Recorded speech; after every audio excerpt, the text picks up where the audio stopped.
أشهد أن لا إله إلا الله وحده لا شريك له وأشهد أن محمدا عبده ورسوله أما بعد فأعوذ بالله من الشيطان الرجيم بسم الله الرحمن الرحيم الحمد لله رب العالمين الرحمن الرحيم مالك يوم الدين إياك نعبد وإياك نستعين اهدنا الصراط المستقيم صراط الذين أنعمت عليهم غير المغضوب عليهم ولا الضالين. پنکھا بند کر دیجیے.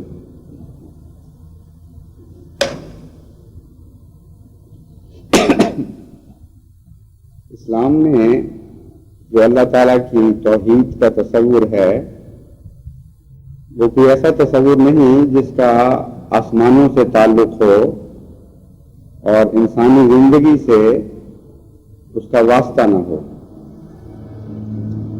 اسلام جس توحید کا تصور پیش کرتا ہے، جس کا قرآن کریم میں بار بار ذکر آتا ہے، وہ کوئی خیالی توحید نہیں کہ محض خدا کو ایک مان لیا جائے، بلکہ اس کے دو گہرے اثرات پھر دنیا میں ظاہر ہوتے ہیں اور ہم ان کا مشاہدہ کر سکتے ہیں. ایک توحید کا مطلب یہ ہے کہ اگر خدا ایک ہے تو اس کی ساری کائنات میں بھی وحدت ہی نظر آئے گی اور اس میں کسی دوسرے وجود کا کوئی اشارہ بھی تمہیں نظر نہیں آئے گا، کوئی ٹکراؤ نظر نہیں آئے گا. کامل نظام ایک دوسرے کے ساتھ تعاون کرتا ہوا چلتا دکھائی دے گا. چنانچہ آسمان کے بڑے سے بڑے وجودوں سے لے کر زمین کے چھوٹے سے چھوٹے ذرے تک، جس کے دل میں اترنے کی بھی ابھی پوری طرح انسان کو طاقت نصیب نہیں ہوئی، اور اس سے بھی چھوٹے اور ذرے وہ دریافت کرتا چلا جا رہا ہے، سارے نظام عالم میں آپ کو توحید نظر آئے گی. ایک ایسی کامل وحدت کہ وہ حیران کر دیتی ہے مطالعہ کرنے والوں کو اور ان لوگوں کو جو علم رکھتے ہیں. دوسرا توحید کا تصور مسلمان کی زندگی میں ملتا ہے. ان اعمال سے اس کا تعلق ہے جو مسلمان بجا لاتے ہیں، اور اس کے نتیجے میں ایک موحد سوسائٹی، ایک ایسا معاشرہ وجود میں آتا ہے جس کے اندر آپ کامل توحید کا عکس پائیں گے. اسی مضمون کو جو توحید کی ہی دراصل شاخیں ہیں، قرآن کریم یہ بیان فرماتا ہے: تبارک الذی بیدہ الملک وہو علی کل شیء قدیر الذی خلق الموت والحیاۃ لیبلوکم ایکم احسن عملا وہو العزیز الغفور الذی خلق سبع سماوات طباقا ما تری فی خلق الرحمن من تفاوت فارجع البصر هل تری من فطور ثم ارجع البصر کرتین ینقلب الیک البصر خاسئا وہو حسیر. جو آیات میں نے تلاوت کی ہیں ان کے بہت سے معنی ہیں، مگر اس موقع پر جو معنی چسپاں ہوتے ہیں میں تفصیلی ترجمہ یہ کروں گا کہ ملک تبارک الذی بیدہ الملک، مبارک ہے وہ ذات، بابرکت ہے وہ ذات جس کے ہاتھ میں ساری کائنات کی تقدیر کی چابیاں ہیں. وہ ملک اس کے ہاتھ میں ہے، وہ مالک ہی نہیں بلکہ ملک بھی ہے، اور وہ ہر چیز پر قادر ہے. وہی ذات ہے جس نے تمہیں پیدا کیا اور ایسی حالت میں پیدا کیا کہ تم ایک جد و جہد میں مبتلا ہو چکے ہو، موت اور زندگی کی کشمکش میں تم مبتلا ہو اور ایک آزمائش کے دور سے گزر رہے ہو۔ یہ اس لیے اس نے کیا تاکہ پہچانے کہ تم میں سے کون بہتر عمل کرنے والا ہے۔ لیکن یہ جو جد و جہد ہے، اس کا یہ ہرگز مطلب نہیں کہ تم دو خداؤں کی پیداوار ہو، بلکہ تم ایک ہی خدا کی پیداوار ہو۔ اور اگر تم یہ دیکھنا چاہو کہ کائنات کا مالک صرف ایک ہے تو کائنات پر نظر ڈال کر دیکھو، حل تلام الفطور، 7 آسمانوں کی وسعتیں، لامتناہی کائناتیں تمہیں دکھائی دیں گی۔ حل ترام الفطور، کیا ایک بھی رخنا تمہیں کہیں نظر آئے گا؟ فرجع البصر کرتین ینقلب الیک البصر خاسئا وہو حسیر، دوبارہ نظر دوڑا کے دیکھ لو، پھر کوشش کر لو، تمہاری نظر تھکی ہوئی واپس تمہاری طرف لوٹ آئے گی، لیکن کوئی رخنا نہیں پائے گی، کوئی تضاد اس کو نظر نہیں آئے گا۔ یہ وہ اعلان ہے جس سے معلوم ہوتا ہے کہ جہاں تک کائنات کے مطالعہ کا تعلق ہے، اس میں آپ کو کہیں کوئی دو ہستیوں کا ثبوت نظر نہیں آتا، کوئی اشارہ بھی ایسا نہیں ملتا کہ گویا کائنات کو دو مختلف وجودوں نے پیدا کیا۔ پھر سوال یہ ہے کہ انسان کیوں ایک جد و جہد میں مبتلا ہے، ایک طرف گناہ ہے، ایک طرف نیکی ہے، ایک طرف اندھیرا ہے، ایک طرف روشنی ہے۔ اس سوال کے حل کی تلاش میں بعض لوگوں نے ٹھوکر کھائی اور زرتشتی مذہب کے بعد کے لوگوں نے یہ سمجھا کہ گویا دو خدا تھے، ایک اندھیرے کا خدا تھا اور ایک روشنی کا خدا، ایک نیکی کا خدا تھا، ایک بدی کا خدا، اور ان دونوں کے درمیان ہمیشہ سے جد و جہد ہوتی چلی آئی ہے اور جاری رہے گی، یہاں تک کہ ایک ایسا وقت آئے گا کہ نیکی کا خدا بدی کے خدا پر غالب آ جائے گا،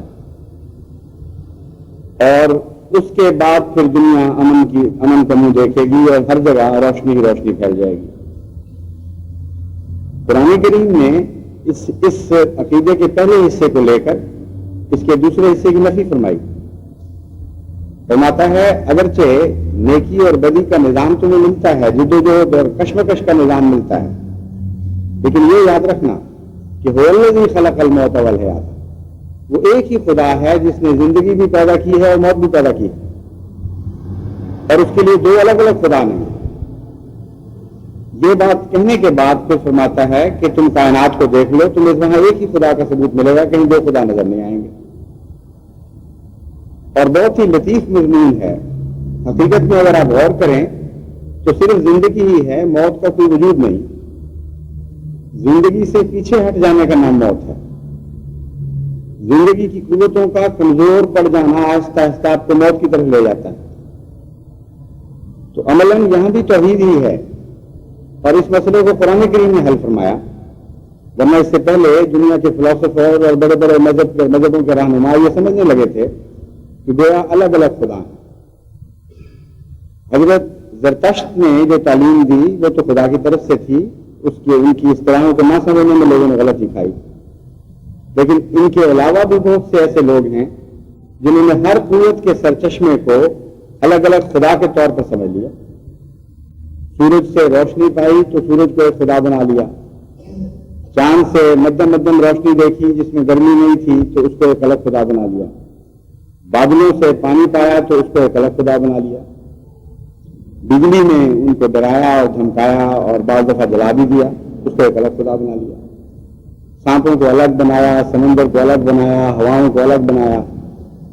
تو یہ سارے جو انسانی تصورات پھیل گئے تھے ہر سمت میں، ہر چیز کو خدا بنانے والے، قرآن وہ پہلی کتاب ہے جس نے ان سارے تصورات کو سمیٹ کر یکجائی شکل میں پیش کیا اور بتایا کہ ان سب کا ایک خدا ہے۔ اور اگر تم غور کرو کائنات پر تو بظاہر الگ الگ طاقتوں کے اندر بھی تم ایک ہی ہستی کو کار فرما دیکھو گے، ایک ہی طاقت کو ان چیزوں کے پس پردہ تمہیں عمل کرتی ہوئی دکھائی دے گی، ایک طاقت، اور وہی ہے جو خدا ہے جو سب چیزوں کے پیچھے ہے۔ اسی طرح انسانی اعمال کے پیچھے بھی ایک ہی خدا ہے، بدوں کا بھی ایک خدا ہے اور نیکوں کا بھی ایک خدا ہے۔ نیکی اور بدی کی جدوجہد کیوں پیدا کی؟ فرمایا اس لیے کہ تاکہ تمہیں نیک اعمال کے امتحان میں ڈالا جائے اور جدوجہد میں پڑھ کر تمہارے اخلاق اور تمہارے اعمال اور تمہاری سمجھ اور عقل میں نئی چمک پیدا ہونی شروع ہو جائے، کیونکہ نئی چمک نئی کوشش کے ذریعے پیدا ہوتی ہے۔ بڑا مرتبہ بار بار کی جدوجہد سے حاصل ہوتا ہے۔ یہ وہ مضمون ہے جس کی طرف قرآن کریم توجہ دلانا چاہتا ہے اور فرماتا ہے کہ تم یہ غلطی نہ کر جانا کہیں کہ تم کئی خداؤں کی پیداوار ہو، ایک ہی خدا نے تمہاری خاطر یہ سب کچھ کیا تاکہ تمہیں پہلے سے زیادہ بہتر بناتا چلا جائے۔ اس بات کو اگر آپ دنیا میں پرکھ کر دیکھیں تو ہر جگہ آپ کو اس کی صداقت نمایاں اور واضح طور پر نظر آ جائے گی۔ ایک آدمی ہے جو سست ہے اور نکما ہے، لیٹا رہتا ہے گھر پہ، اس کا جسم اگر بڑا بھی ہو پہلے سے تو لیٹے رہنے کے ساتھ اور پھولنا شروع ہو جائے گا، لیکن اس میں طاقت کم ہونی شروع ہو جائے گی۔ جو وزن وہ پہلے اٹھاتا تھا اس پر کچھ اور وزن بھی لگ جائے گا اور مسلز کی طاقت، اس کے عضلات کی طاقت کمزور ہونی شروع ہو جائے گی، یہاں تک کہ اس حال پہ بھی پہنچ سکتا ہے وہ کہ سانس لینا بھی مشکل ہو جائے، 4 قدم چلے اور اس کو سانس چڑھ جائے۔ اس کے برعکس اس سے نسبتاً کمزور آدمی جو ورزش کرتا ہے، وہ جدوجہد کرتا ہے، وہ مشکلات میں مبتلا ہوتا ہے، اپنے نفس کو خود مصیبت میں ڈالتا ہے، اور اس کا نتیجہ کیا نکلتا ہے کہ دن بہ دن وہ پہلے سے زیادہ طاقتور ہوتا چلا جاتا ہے، اس کے زائد بوجھ اترتے چلے جاتے ہیں اور جو کچھ باقی رہ جاتا ہے وہ محض طاقت ہوتی ہے۔ حالانکہ اگر واقعتاً آپ دیکھیں تو جو آدمی لیٹا ہوا تھا اس نے بظاہر موت سے بچنے کی کوشش کی ہے، اور جو آدمی جدوجہد کر رہا تھا، کوشش کر رہا تھا، محنت کر رہا تھا، اس نے موت کے منہ میں چھلانگ لگائی ہے۔ یہ ہے وہ مضمون جس کو قرآن کریم بیان فرما رہا ہے کہ موت کے منہ میں چھلانگ لگائے بغیر تمہیں زندگی مل نہیں سکتی۔ اگر کوئی مل سکتی زندگی تو خدا تمہیں اس کے بغیر دیتا، لیکن جس طرح خدا نے تمہیں پیدا کیا ہے تمہارے لیے جدوجہد لازمی ہے۔ تم اگر زندہ رہنا چاہتے ہو تو موت سے ٹکرا کر تمہیں زندگی ملے گی، اس کا چیلنج کر کے موت کو پھر تم زندگی پاؤ گے۔ اب آپ دیکھیے کہ جو آدمی ورزش کر رہا ہے، ہر حرکت کے اوپر اس کی طاقت کم ہوتی ہے، اس کے اعضاء کمزور پڑ رہے ہوتے ہیں، وہ جل رہے ہیں، ان کے اندر جو گرمی توانائی محفوظ کی ہوئی ہے اللہ تعالیٰ نے، وہ ان کو توڑ توڑ کے جلا رہا ہے، اور نتیجہ اس کا کیا نکلنا چاہیے؟ آپ کی عقل تو یہ کہے گی کہ وہ تو مصیبت میں مبتلا ہے، اس کی جو پہلی طاقت تھی وہ بھی کھائی گئی، اس کے پاس تو کچھ بچنا نہیں چاہیے، اس کے مسئلہ آہستہ آہستہ ویسٹ ہو جانے چاہیے۔ اور دوسری طرف آپ موٹے آدمی کو دیکھیں لیٹے ہوئے تو کہیں یہ عقل والا دیکھو، اس نے مصیبت اختیار نہیں کی، موت کے منہ میں چھلانگ نہیں لگائی، بچا کے رکھ رہا ہے اپنے آپ کو۔ اور نتیجہ کیا نکلتا ہے؟ یہی آیت سچی ثابت ہوتی ہے جو قرآن کی آیت ہے، جو بتا رہی ہے کہ تمہیں موت سے زندگی ملے گی۔ نیک اعمال چاہتے ہو تو جدوجہد کرو اور مشکل میں اپنے آپ کو ڈالو۔ وہ زمیندار جو اپنے دانے سنبھال کے رکھے ہوئے ہے اور محنت کر کے اس کو زمین میں نہیں ڈال رہا، اس کے دانے کتنی دیر چلیں گے؟ سال سے اوپر 2 مہینے چل جائیں گے، 4 مہینے چل جائیں گے، بہت ہی فاقے کر کے گزارا کرے تو سال اوپر اور نکل جائے گا۔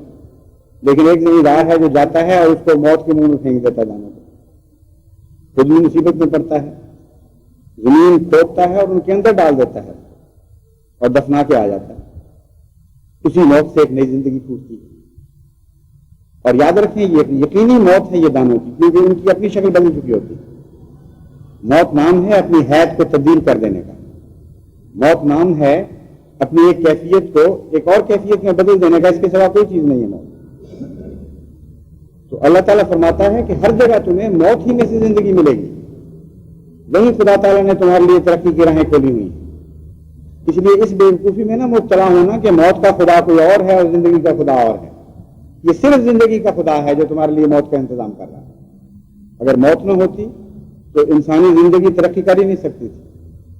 جو جانور جو امیبا کی شکل میں، معمولی ذلیل کیڑوں کی شکل میں آپ کو نظر آتے ہیں، یہ آگے بڑھ نہیں سکتے۔ موت سے مقابلے کیے انہوں نے تو ان کو نئی نئی طاقتیں نصیب ہوئیں، اندھیروں میں ٹکریں ماری تو ان کو روشنی نصیب ہوئی، آنکھیں عطا کی گئیں۔ غرضی کی ساری زندگی کی جدوجہد پر آپ نظر ڈال کے دیکھ لیں، اس کا خلاصہ قرآن کریم کی اس آیت میں بیان ہوا ہے۔ تبارک الذی بیدہ الملک وہو علی کل شیء قدیر الذی خلق الموت والحیات لیبلوکم ایکم احسن عملا۔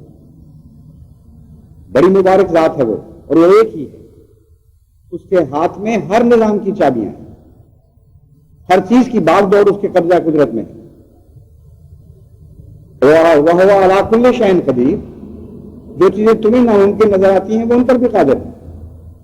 چنانچہ اس نے یہ حیرت انگیز نظام پیدا کیا کہ موت اور زندگی کو لڑا دیا، اور اس کے نتیجے میں حسن عمل پیدا ہونا شروع ہوا، پہلے سے زیادہ بہتر چیزیں وجود میں آنی شروع ہوئی۔ تو دو خدا کس طرح ہو گئے؟ ایک ہی ہے جس کا ایک خاص مقصد ہے، اور اس مقصد کو، وہ مقصد ایک سنگل مقصد ہے، اس میں توحید پائی جاتی ہے، حسن عمل ہے۔ تو ساری کائنات میں آپ جس طرح بھی نظر ڈالیں گے، اگر آپ غور کی نظر سے دیکھیں گے، گہری نظر سے دیکھیں گے، تو توحید کے سوا آپ کو کچھ نظر نہیں آئے گا۔ یہی توحید اللہ چاہتا ہے کہ مسلمان کے معاشرے میں پیدا ہو، اس کی سوسائٹی میں آ جائے، وہ ایک وجود بن جائے، محض خیال میں وہ ایک خدا کا پوجنے والا نہ رہے، بلکہ واقعاتی طور پر دنیا میں بھی ایک ہی سوسائٹی ظاہر ہو جو ایک دوسرے کے ساتھ مل کر ایک وجود بن جائے۔ چنانچہ قرآن کریم نے اس مضمون کو مختلف شکلوں میں بیان فرمایا۔ اللہ تعالیٰ فرماتا ہے وَاعْتَصِمُوا بِحَبْلِ اللَّهِ جَمِيعًا وَلَا تَتَفَرَّقُوا، کہ دیکھو جب تم نے ایک خدا کو پکڑا ہے تو رسیاں دو دو چار چار کیوں پکڑو گے؟ پھر باقی رسیاں تو پھر شیطان کی رسیاں ہیں، کیونکہ ایک خدا کی تو ایک ہی رسی، اس لیے اس رسی کو پکڑو جو تمہارے واحد خدا کی رسی ہے، باقی کی طرف توجہ نہ کرو۔ وَلَا تَتَفَرَّقُوا، تفرقوا کا مطلب یہ ہے کہ خدا کے سوا دوسری رسیوں کی طرف نہ مائل ہو جانا، وہ تمہیں غلط طرفوں میں لے جائیں گے۔ توحید کے قائل ہو تو دنیا میں تمہیں توحید دکھانی پڑے گی اپنے نظام میں۔ اگر ایک خدا کے پجاری ہو تو تمہاری سوسائٹی میں وحدت نظر آنی چاہیے۔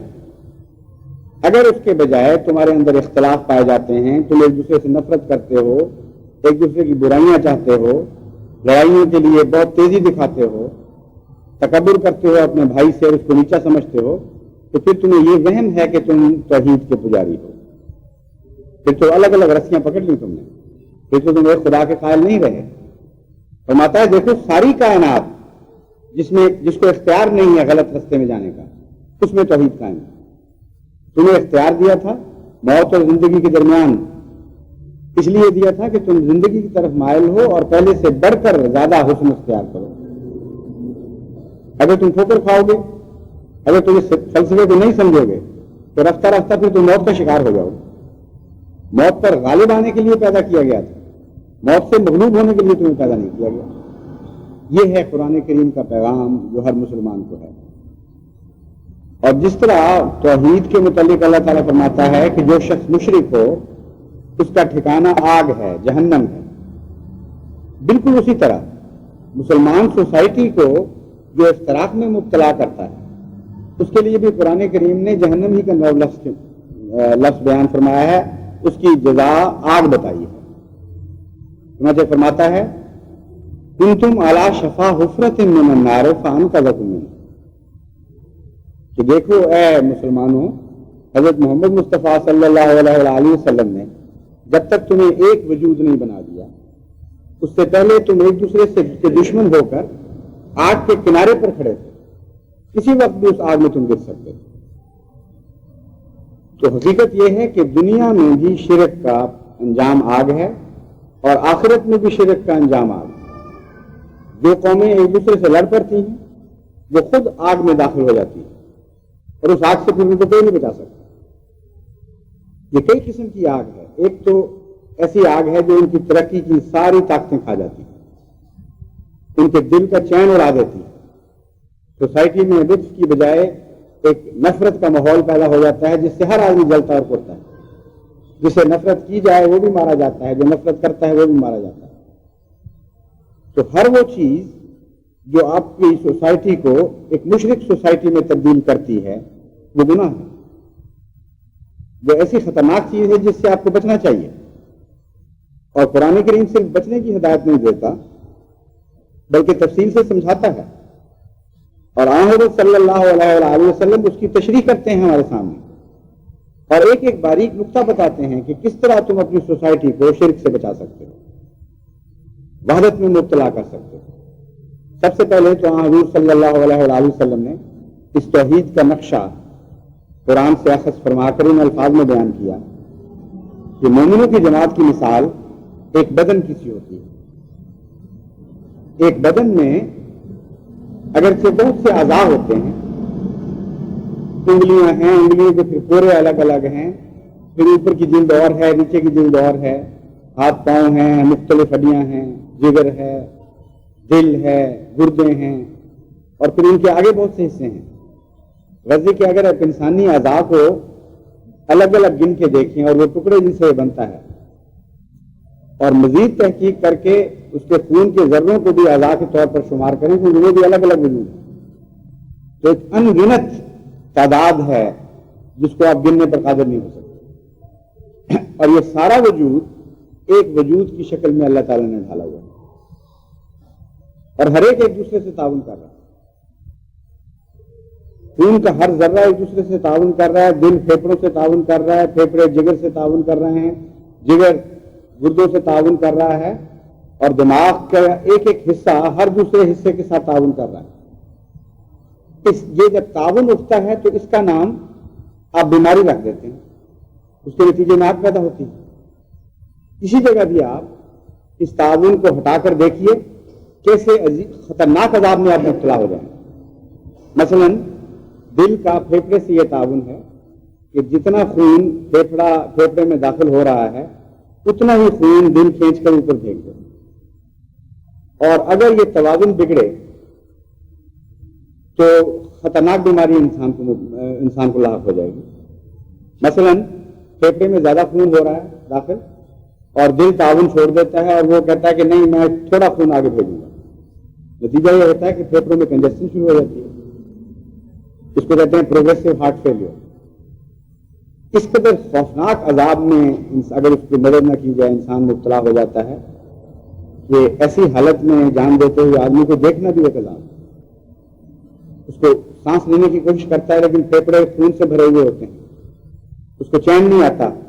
آکسیجن بھی دو تو آکسیجن پہنچتی نہیں اس کے اندر, کیونکہ جن کھلیوں میں خون پھینکنے کے بعد ہوا لینی تھی اور آکسیجن استعمال کرنی تھی وہ بیکار ہو جاتے ہیں.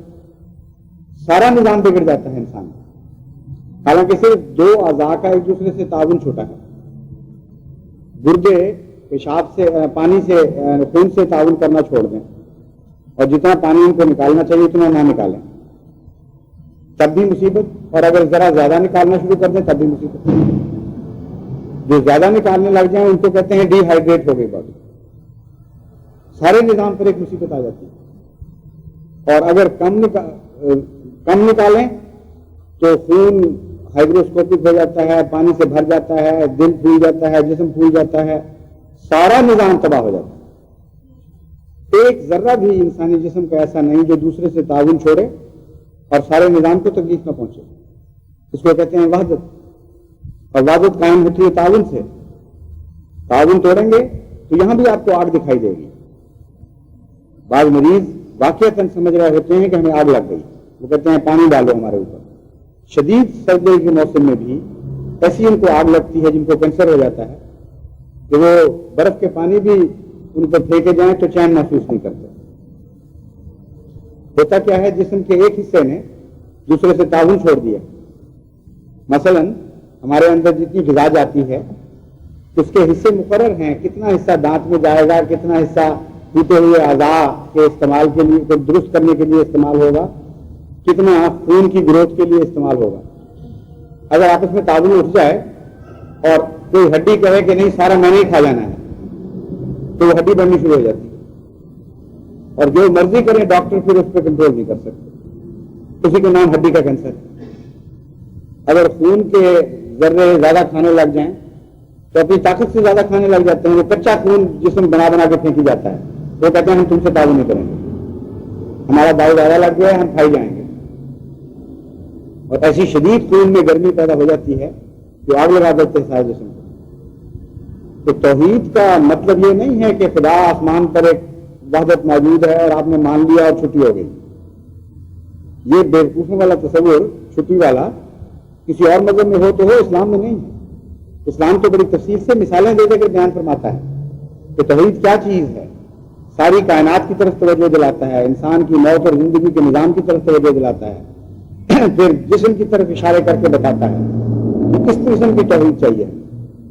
چنانچہ صلی اللہ علیہ وسلم نے فرمایا کہ جس توحید اس کو کہتے ہیں مومن کی، کہ ایک پاؤں کو بھی ذرا سا کانٹا چبھے تو سارا جسم بے چین ہو جاتا ہے، اور راحت کسی بدن کے حصے کو ملے سارا جسم راحت محسوس کرتا ہے۔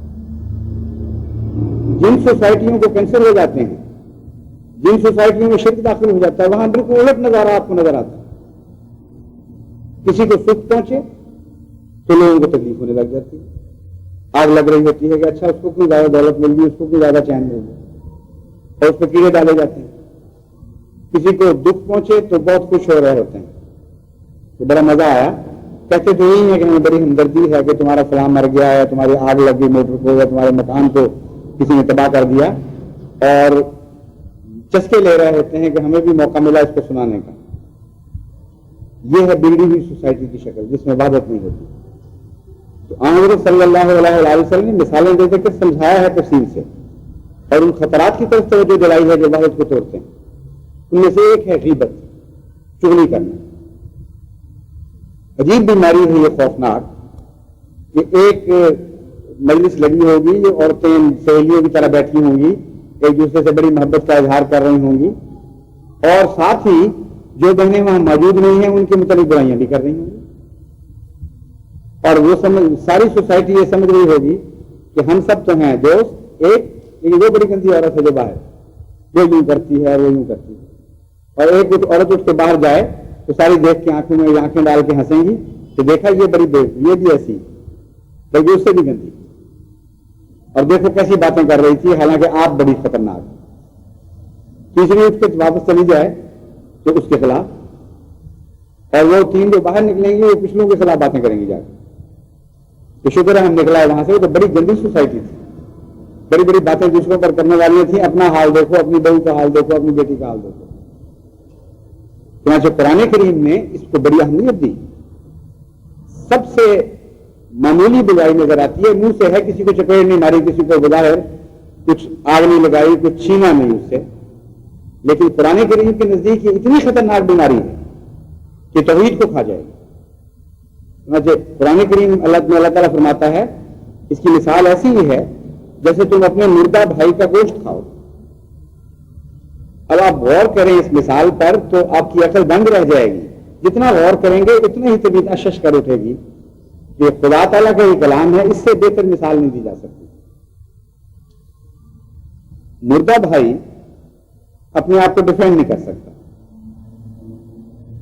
اور مردہ بھائی کی مثال ویسی ہوتی ہے جب آپ سے اٹھ کر باہر چلا جائے کوئی، اس کے خلاف جو مرضی آپ باتیں کریں گے، اس بیچارے کو کیا طاقت ہے کہ اپنے آپ کو ڈیفینڈ کرے؟ لیکن ہے اتنی ہی مکروہ بات جس طرح مردہ بھائی کا گوشت کھانا، اور گوشت کسی مردار کا کھانا ویسے ہی آپ کو عجیب لگتا ہے، اوپر سے وہ اپنا بھائی ہے۔ تو فرمایا خدا کی نظر میں جو تمہارا بھائی ہے، جب اس کی غیبت کرتے ہو تو ایسا ہی ہے جیسے تم اپنے مردہ بھائی کا گوشت کھاتے ہو۔ جہنم کیا چیز ہے؟ وہ انہی باتوں کا تصویری نمونہ ہے جو مرنے کے بعد ملے گا۔ وہاں جو عجیب و غریب خوفناک نقشے دکھائے گئے ہیں وہ اسی دنیا کی حرکتوں کی تصویریں ہیں۔ اصل میں یہ تصویریں ہمیں بعض دوسرے جانوروں میں بھی نظر آتی ہیں، اور مرنے کے بعد ان میں سے ہم خود بھی گزر سکتے ہیں اگر ہم باز نہ ہوں حرکتوں سے۔ اور قرآن کریم نے بتا دیا کہ یہ تمہاری جہنم ہوگی چغلی خوروں کی، کہ مرنے کے بعد ایسے عذاب میں مبتلا ہو گئے گویا اپنے مردہ بھائی کو گوشت کھا رہا ہے، کھر کھاتے چلے جا رہے ہیں۔ اس وقت تمہیں پتہ لگے گا کہ تم کیا حرکتیں کرتے تھے۔ چنانچہ اس مثال پر اور غور کر کے دیکھیں تو پھر مزید باتیں آپ کو سمجھ آئیں گی۔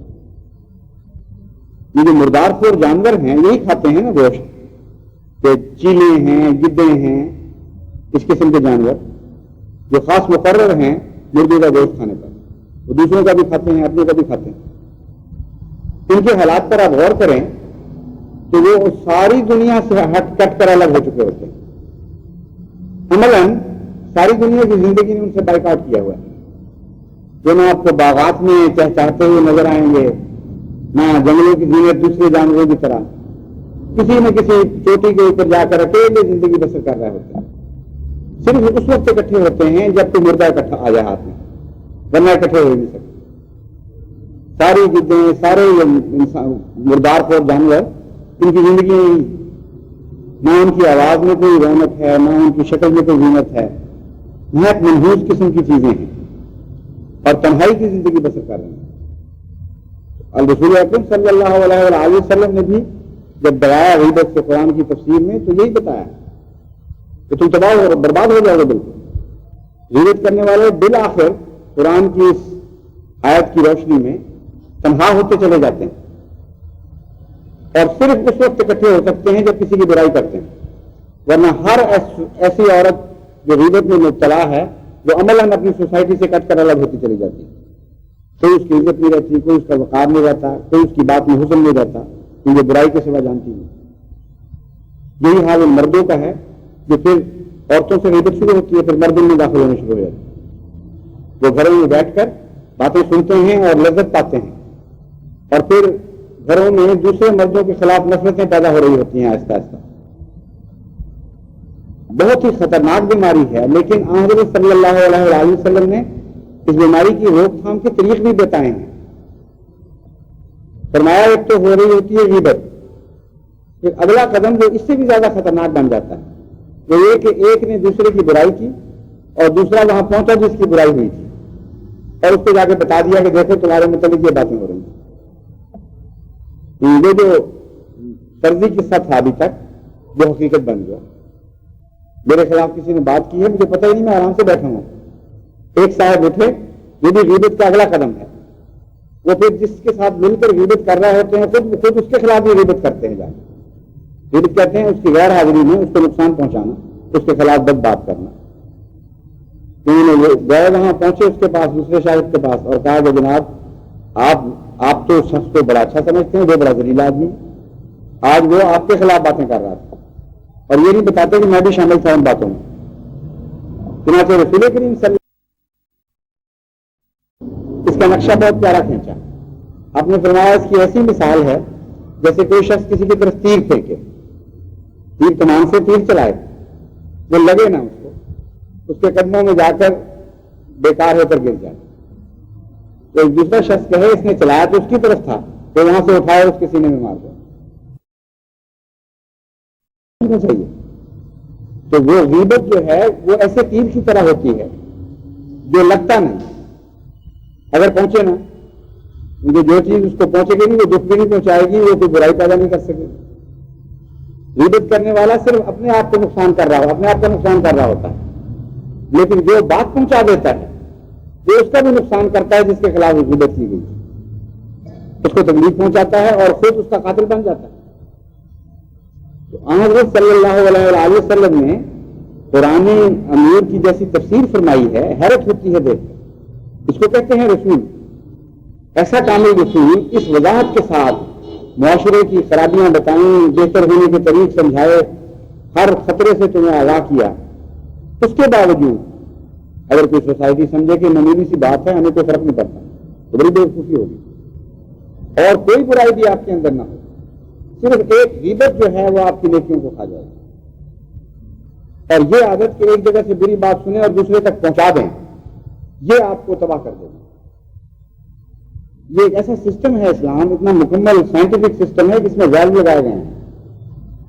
جو لوگ ریڈیو اور ٹیلی ویژن وغیرہ کے نظام سے واقف ہیں یا ماڈرن ٹیکنالوجی جو ہیں سائنس کی اس سے واقف ہیں، ان کو پتہ ہے کہ یہاں ویلو سسٹم ہوتے ہیں، بعض چیزوں کو کٹ کرتے ہیں ویلو اور بعضوں کو آگے بھیجتے ہیں زیادہ طاقت کے ساتھ، انہانس کر دیتے ہیں اس کی طاقت کو پہلے سے۔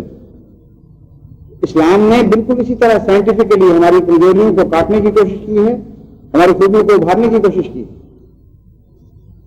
فرمایا اگر کوئی شخص کسی کی برائی کرتا ہے تو تم نے آگے بیان نہیں کرنا، نہیں روک دینا ہے، ویل بن جاؤ اس کے راستے میں۔ اور اگر کوئی اچھی بات سنتے ہو تو ضرور پہنچاؤ آگے، اس کو روکنا نہیں اپنے ساتھ، کیونکہ وہ دوسرے کی امانت ہے تمہارے پاس۔ چنانچہ حضرت صلی اللہ علیہ وسلم نے فرمایا میں جو تمہیں نصیحتیں کرتا ہوں اس کے متعلق یاد رکھو، فَلْيُبَلِّغِ الشَّاهِدُ الْغَائِبَ، جو حاضر ہے یہ اس کا فرض ہے کہ وہ اپنے غائب کو پہنچائے۔ اگر آپ کو اسلام کی صداقت کی اور دلیل نہ بھی معلوم ہو، آپ کو یہ سمجھ آ جائے کہ اس نظام کی، تو سارے دنیا کے مذاہب کو آپ چیلنج دے سکتے ہیں کہ ایسا نظام اپنے مذہب سے نکال کے دکھاؤ، اتنا پرفیکٹ، اتنا مکمل، اتنا منضبط ایک دوسرے کے ساتھ، ایک توحید آسمان پر ہے، ایک کائنات میں ہے، ایک مومن کی وجود میں ہے، اور پھر اس توحید کی حفاظت کا انتظام کیا گیا ہے۔ اس لیے آپ لوگ اگر سچے احمدی بننا چاہتے ہیں تو مذاہب بنے بغیر آپ نہیں بن سکتے۔